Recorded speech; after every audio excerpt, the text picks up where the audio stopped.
काफिर और गुनहगार की मौत और कब्र का हाल। दोस्तों, काफिर और गुनहगार। अस्सलामुअलैकुम दोस्तों। तो कैसे हैं आप लोग? शायद बहुत बहुत बहुत ज़्यादा अच्छे होंगे अल्लाह की रहमत से।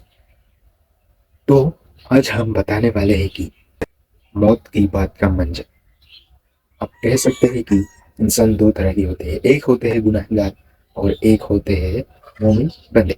तो आइए आज हम इस वीडियो में जानेंगे कि एक मोमिन बंदे और एक गुनहगार बंदे की मौत का मंजर क्या होता है। जब किसी मोमिन बंदे की मौत का समय आता है तो अल्लाह ताला की रहमत उसके बहुत करीब आ जाती है। उस समय आसमान से सफेद चेहरे वाले फरिश्ते उतरते हैं। उनके चेहरे ऐसे चमकते होते हैं जैसे सूरज। वे अपने साथ जन्नत के कफन और जन्नत की खुशबू लेकर आते हैं। वे फरिश्ते मरने वाले मोमिन की नजर के सामने बैठ जाते हैं। फिर मौत का फरिश्ता आता है और बहुत नरमी से कहता है, ए पाक रूह, अल्लाह की मगफिरत और उसकी रजा की तरफ निकल आओ। मोमिन की रूह बहुत आसानी से शरीर से निकल जाती है, जैसे पानी की बूंद बर्तन से निकल जाती है। फरिश्ते उस रूह को जन्नत के कफन में लपेट देते हैं और जन्नत की खुशबू लगाते हैं। उस रूह से इतनी अच्छी खुशबू आती है कि जमीन पर कभी ऐसी खुशबू नहीं पाई गई। फिर फरिश्ते उस रूह को आसमान की तरफ ले जाते हैं। जिस आसमान से वह रूह गुजरती है, वहाँ के फरिश्ते पूछते हैं, यह पाक रूह किसकी है? फरिश्ते जवाब देते हैं, यह फला बंदे की रूह है, और उसे अच्छे नामों से पुकारा जाता है। पहले आसमान का दरवाजा खोला जाता है, फिर दूसरे का, फिर तीसरे का। इसी तरह सातों आसमानों के दरवाजे खुलते जाते हैं। हर जगह उसका सम्मान किया जाता है। फिर अल्लाह ताला फरमाता है, मेरे बंदे का नाम इल्लीन में लिख दो और इसे जमीन की तरफ वापस ले जाओ, क्योंकि मैंने इंसान को मिट्टी से पैदा किया है और उसी में वापस भेजूंगा। रूह को वापस कब्र में लौटा दिया जाता है। फिर दो फरिश्ते आते हैं, मुनकर और नकीर। वे उसे बैठाकर सवाल करते हैं। पहला सवाल, तेरा रब कौन है? मेरा रब अल्लाह है। दूसरा सवाल, तेरा दीन क्या है? तीसरा सवाल, यह शख्स कौन है?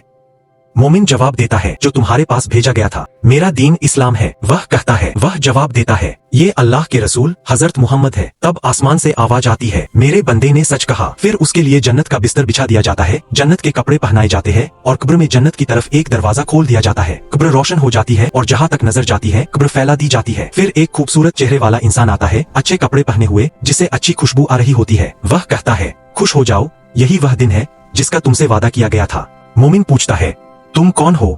वह कहता है, मैं तुम्हारे अच्छे आमाल हूँ। फिर मोमिन दिल से दुआ करता है, अल्लाह क़यामत कायम कर दे ताकि मैं अपने घर वालों और जन्नत की नेमतों से मिल सकूं।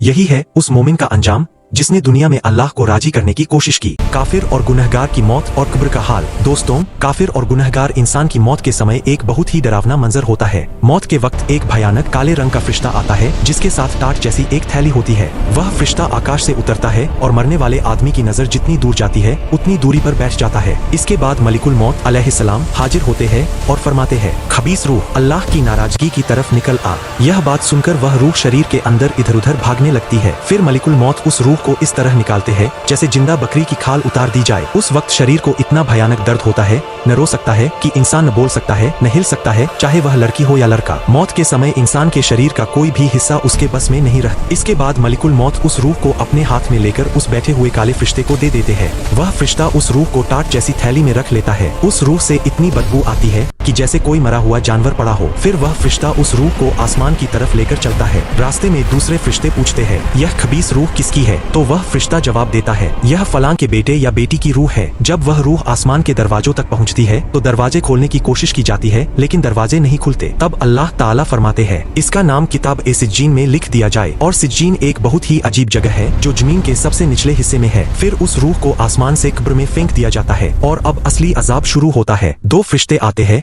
उसे उठाकर बैठाते हैं और सवाल करते हैं, तुम्हारा रब कौन है? वह कहता है, हाय हाय मुझे नहीं पता। तुम्हारा दीन क्या है? वही जवाब, हाय हाय मुझे नहीं पता। तुम्हारे नबी कौन है? फिर वही जवाब, मुझे नहीं पता। सवाल जवाब खत्म होने के बाद आसमान से एक भयानक आवाज आती है, यह झूठ बोल रहा है। फिर हुक्म दिया जाता है, इसके लिए आग का बिस्तर बिछा दो, जहन्नम का दरवाजा खोल दो ताकि उसकी गर्मी और लपटें आती रहें, और कब्र को इतना दबा दो कि उसकी पसलियां दाईं और बाईं तरफ से टूटकर एक दूसरे में घुस जाए।